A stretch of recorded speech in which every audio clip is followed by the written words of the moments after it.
Baik, Assalamualaikum warahmatullahi wabarakatuh. Rekan-rekan, hari ini di pertemuan keempat secara daring atau online, kita akan membahas manajemen waktu ya. Manajemen waktu dalam proyek.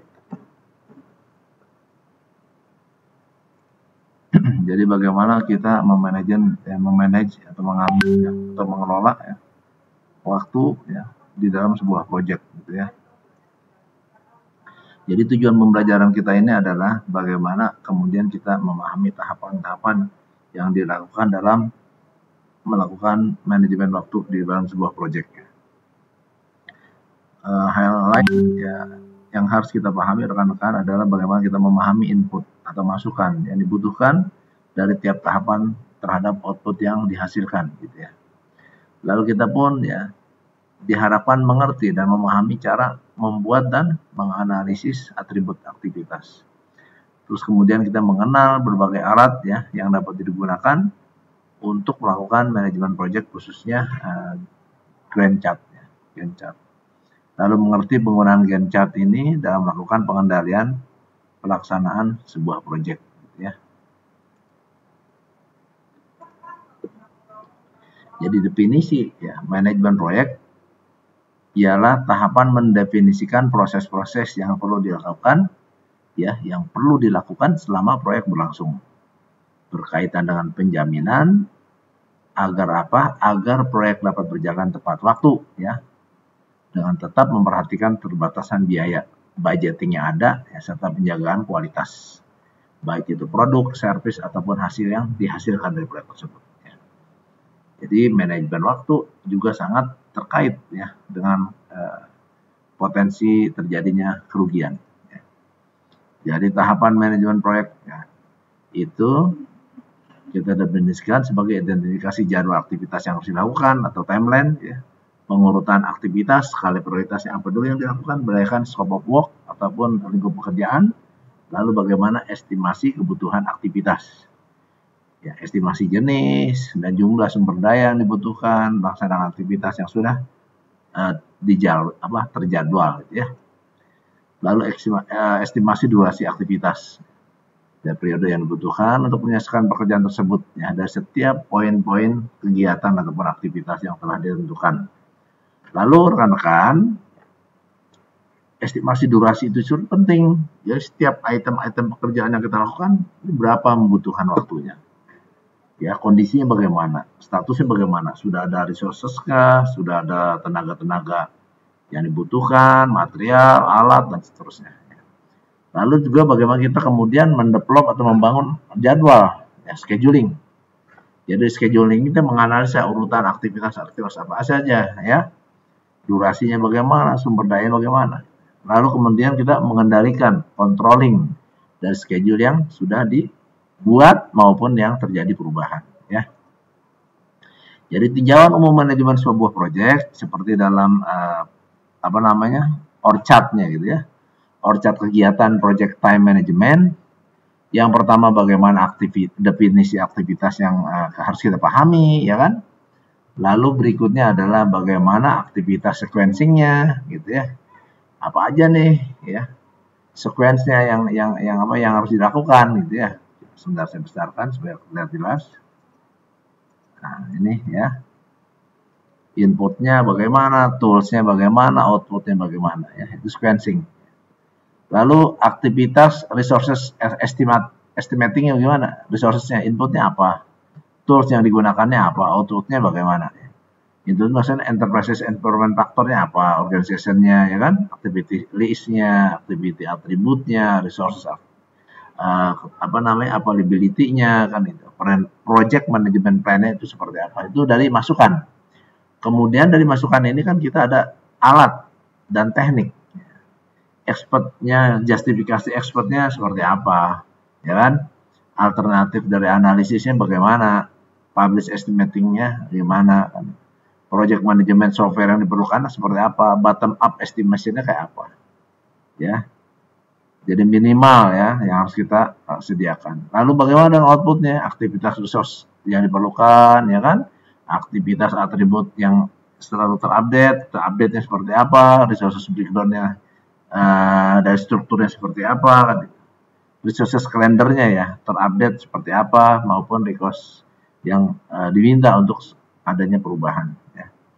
Lalu yang berikutnya yang poin 4-nya adalah aktivitas duration aktivitas ya, atau activity duration.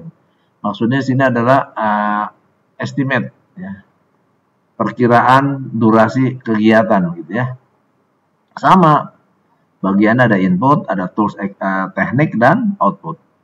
Begitupun schedule development ya. Bagaimana kita membangun schedule, perencanaannya kayak apa schedule-nya ya. Lalu schedule control ya, dari semua yang sudah diplot itu pengendaliannya seperti apa. Ya ini item-item yang kerap kali harus kita pahami ya. Oke. Kemudian daftar aktivitas tadi ya, kita harus buat berdasarkan WBS ya. Jadi penomoran dari setiap pekerjaan yang ada. Ya. Lalu bagaimana kemudian kita menginventory WBS tersebut ya. Project deliverable-nya apa, hambatannya bagaimana, ya kemungkinan yang akan terjadi, asumsi yang tertera dalam scope management statement-nya seperti apa, dan ini akan menjadi pertimbangan ya ketika kita membangun list activity. List activity seperti apa, fungsinya apa? Ini sebagai salah satu controlling manajemen kita dalam sebuah project. Lalu bagaimana sebaiknya kita buat berdasarkan standar template ya yang sudah disepakati. Ya, atau juga bisa mengacu kepada template standar sebuah project ya. Selanjutnya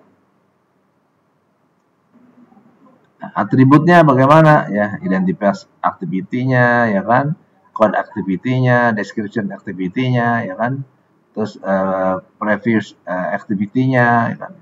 Semua yang ada itu ya harus kita capture informasinya.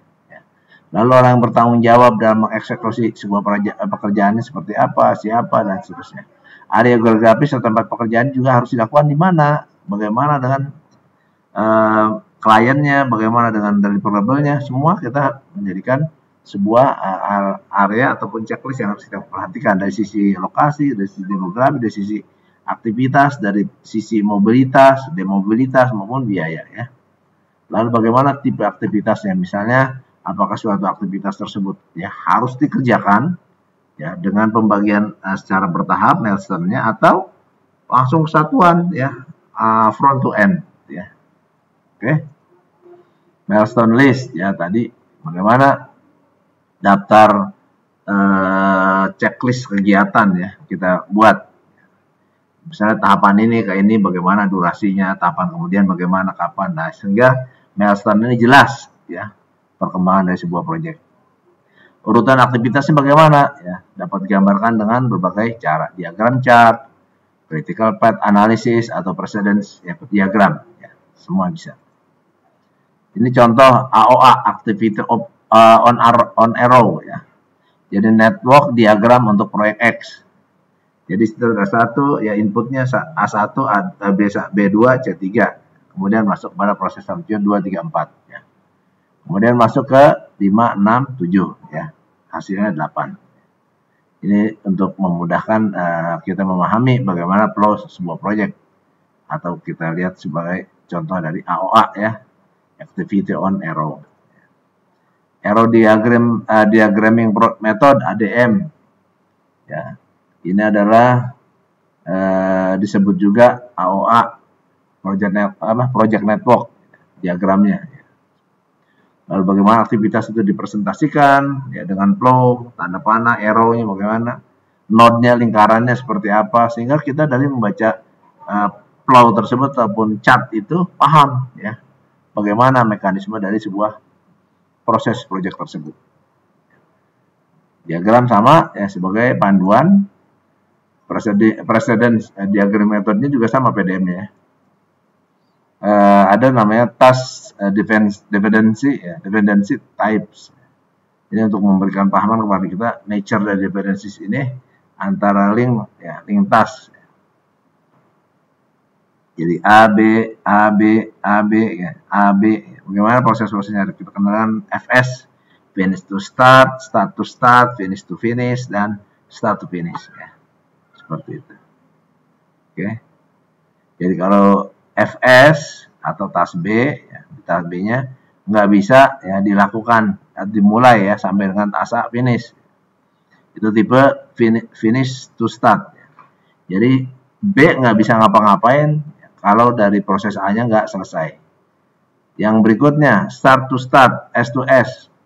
Ya, pada posisi B dia nggak bisa dilakukan sampai dengan task A selesai.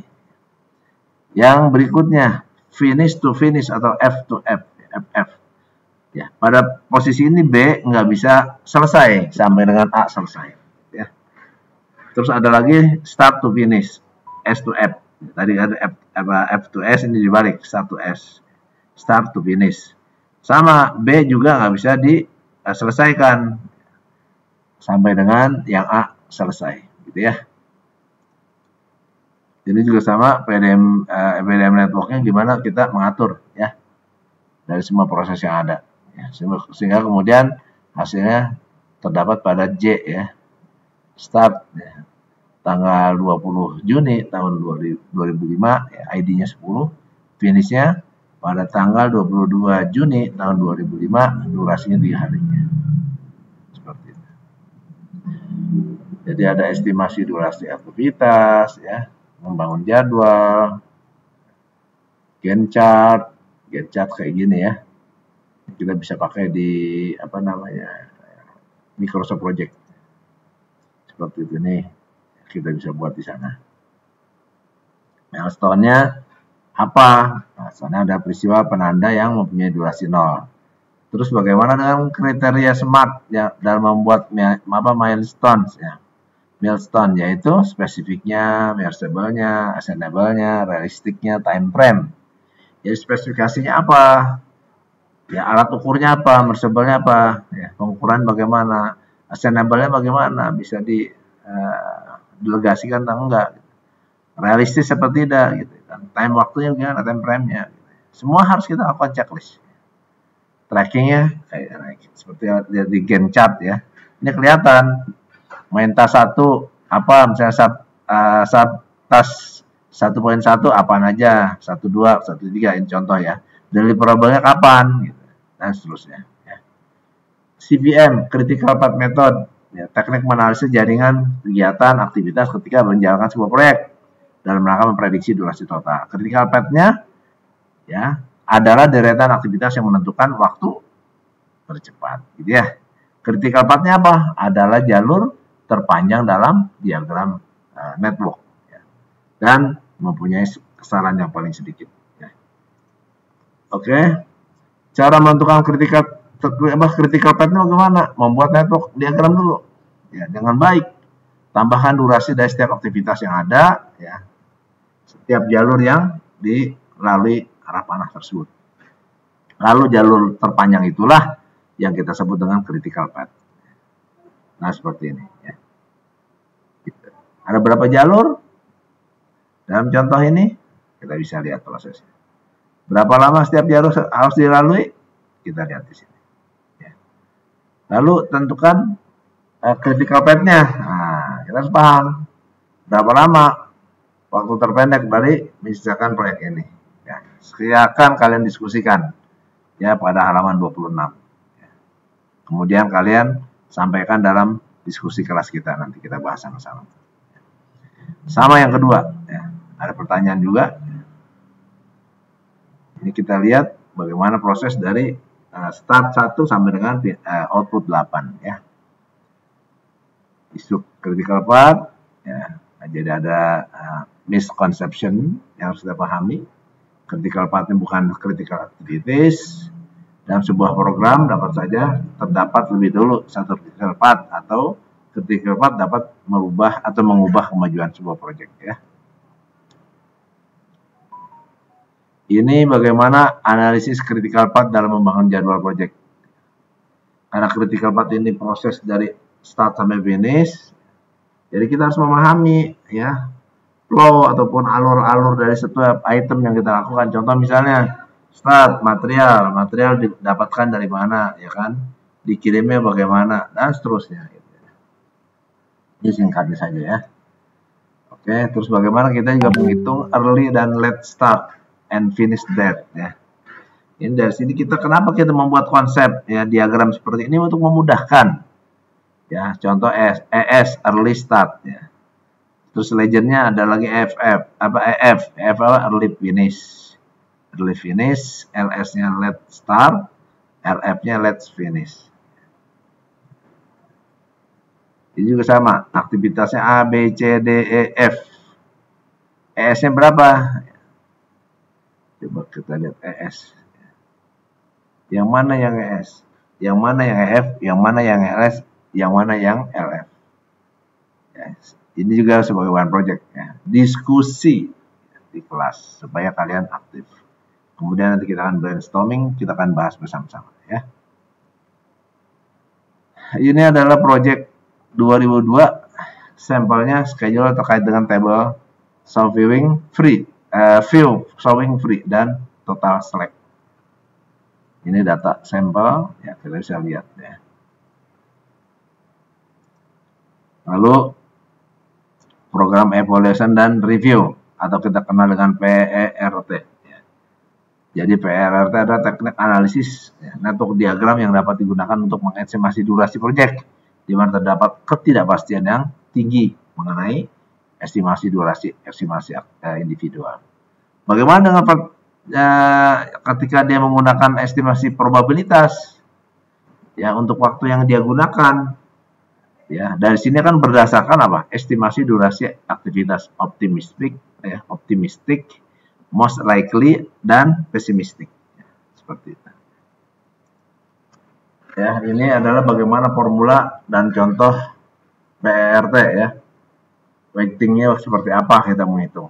Contohnya, ini tadi bisa kita bikin simulasi ya untuk latihan di halaman 34. Lalu mengendalikan proses perubahan jadwal proyek. Ya.